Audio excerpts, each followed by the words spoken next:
All right, so I got something to show you. Now that we got most of our painting and decals stuff done, starting to look really good. And a little more, maybe a little panel liner here and there, and be ready to roll. Then I did make a place to put screws in the bottom. So put this on, you can screw it in place. So that's good to go. Now, let's take a look, because we're going to be getting into mechanical now.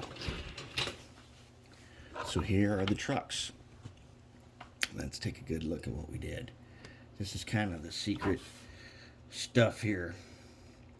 What we got is we made wipers so that these trucks pick up power from both sides. They got copper strip that wipes the back side of the wheels, which are cleaned and coated with Oxguard, and that brings power. So what I wanted to do, I wanted to get the power from the wiper up to the top onto a PC board, nice and clean. So I took some jewelry wire. This is 20 gauge copper. It's got a pink coating on it, but you can tin this, and it's bendable, and it holds its shape, holds its form. This, I'd have to say that this right here is the cleanest wiring, well, other than the X2 trucks that we built from scratch. Those use a copper strip that comes up, which is a little bit cleaner. But as far as any trucks we've worked on, doing this wire is so clean. Yeah, there's going to be no wires. Now, if you want to take it apart, you can. Just to get at the bottom, this comes off. Screwdriver in this side. It'll be on the inside towards the fuel tank. You open it here, and then you can slide it and get at the wheel sets. Okay, if you had to take the whole thing apart and take the worm out, you can. You'll need to unsolder one side.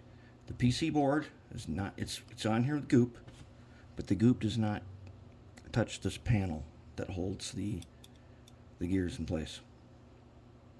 So it can be undone pretty easily and nice and cleanly. Let's take a look what it's going to look like inside here. Okay, so this is how it goes, and then a clip sits down over the top and holds it in place.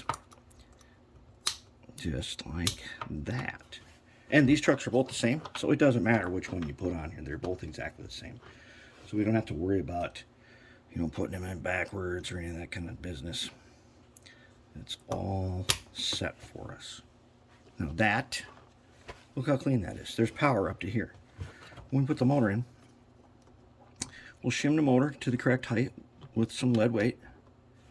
We're going to use hose, a short length here, that's good, because this thing will be so quiet and it'll be so clean in here. Then we're going to need to make a pretty big platform for this. Here's the Rev 1 platform. We're going to do constant lights. So we got some extra holes for wires. Same back here. This is where you put a decoder, but we're going to make this longer, because I suspect that the decoder that goes in here is longer. And what we want, I'm going to shorten up the opening.